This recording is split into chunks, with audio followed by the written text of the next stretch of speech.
Tu es en couple, mais parfois tu as l'impression d'être trois dans la relation.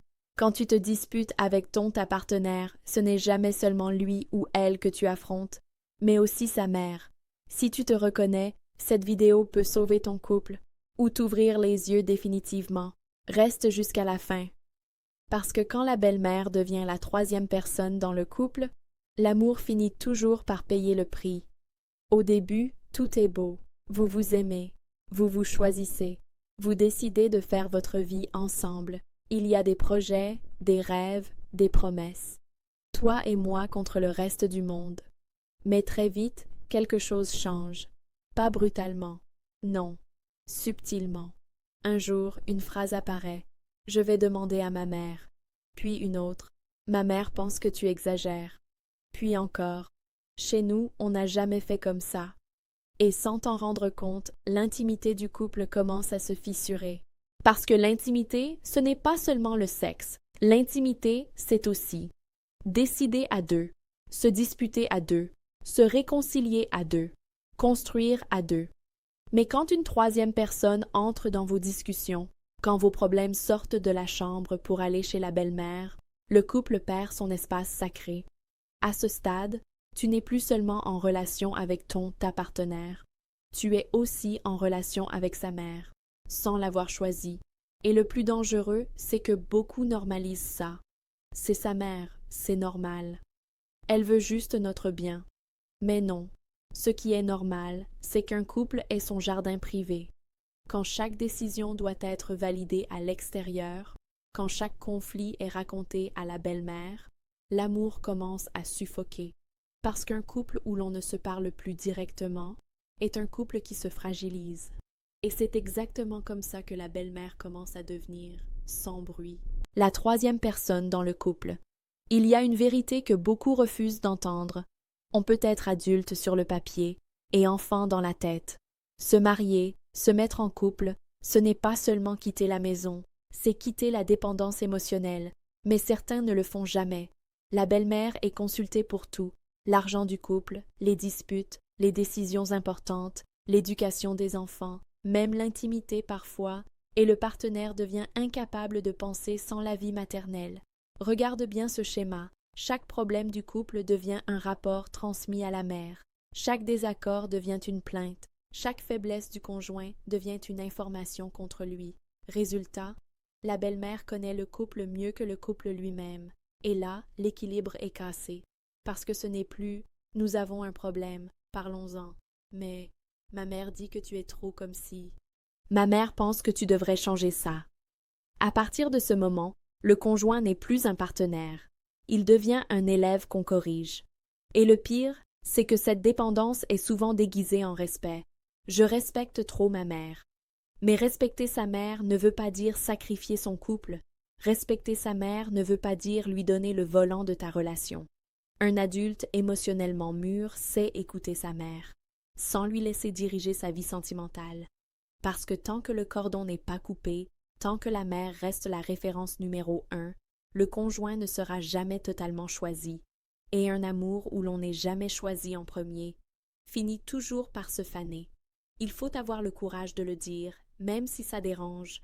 Toutes les belles-mères ne sont pas neutres émotionnellement. Certaines ne veulent pas consciemment détruire le couple, mais elles refusent inconsciemment de perdre leur place. Parce qu'avant toi, elle était la femme la plus importante de sa vie. Avant toi, elle décidait, elle conseillait, elle influençait. Et un jour, tu arrives. Sans bruit, sans intention mauvaise, tu prends une place qui était la sienne. Alors la rivalité commence, mais elle est silencieuse. Elle ne crie pas. Elle se déguise en inquiétude, en conseil, en protection. Des phrases comme « Je ne dis pas ça contre toi, mais… » Je veux juste son bonheur. Une femme doit savoir supporter certaines choses. Et petit à petit, le poison s'installe. Elle compare. Elle critique subtilement. Elle remet en question tes choix, ton caractère, ta valeur. Et ce n'est pas toujours frontal. C'est souvent doux, poli, mais destructeur. Parce que quand la belle-mère parle mal de toi à ta partenaire, elle sème un doute. Et quand le doute s'installe, l'amour commence à trembler. Le plus douloureux, c'est quand ton partenaire ne voit pas la rivalité. Il dit « tu te fais des films ». Elle veut juste mon bien. Mais toi, tu ressens quelque chose, une froideur, un jugement permanent, une compétition que tu n'as jamais demandée. Et rappelle-toi ceci, un couple ne peut pas survivre longtemps quand l'un des partenaires se sent en concurrence avec la mère de l'autre. Parce qu'on ne peut pas aimer sereinement quand on doit constamment prouver sa légitimité. Et à ce stade, la belle-mère n'est plus une simple influence. Elle devient une rivale émotionnelle. À ce stade, il faut arrêter de tourner autour du pot. Le vrai problème n'est pas toujours la belle-mère. Le vrai problème, c'est le partenaire qui regarde sans agir, celui qui entend les critiques, mais se tait, celui qui voit l'injustice, mais minimise, celui qui sait que sa mère dépasse les limites, mais préfère éviter le conflit. Et pourtant, aimer quelqu'un, ce n'est pas seulement être gentil. Aimer, c'est protéger. Protéger, ça veut dire poser des limites claires. Défendre sa partenaire en son absence, refuser que quelqu'un manque de respect à la relation. Mais beaucoup choisissent la facilité. C'est ma mère, je ne peux rien dire. Mais écoute-moi bien, ne rien dire, c'est déjà choisir un camp. Quand ton partenaire laisse sa mère te rabaisser, quand il te demande d'être patient pendant que toi tu encaisses, il t'abandonne émotionnellement. Et ce genre d'abandon est invisible, mais profondément destructeur. Parce qu'à force, tu commences à douter de ta valeur, de ta place, de ton importance. Tu te demandes, est-ce que je compte vraiment? Est-ce que je serai toujours après elle? Un couple solide repose sur un principe simple. On se choisit publiquement et on se protège mutuellement. Pas besoin d'agresser la mère, pas besoin de crier, mais il faut du courage pour dire « Maman, respecte mon couple. Maman, ce sujet ne te concerne pas. » Quand ce courage n'existe pas, le couple devient fragile, déséquilibré, et l'amour s'épuise. Parce qu'un amour qui n'est jamais défendu finit toujours par se sentir indésirable. La bonne nouvelle, c'est que tout n'est pas perdu. Un couple peut se reconstruire, à condition d'avoir le courage de remettre chacun à sa place. Un couple solide fonctionne avec des frontières claires. Le couple d'abord, la famille, ensuite, les avis extérieurs en dernier.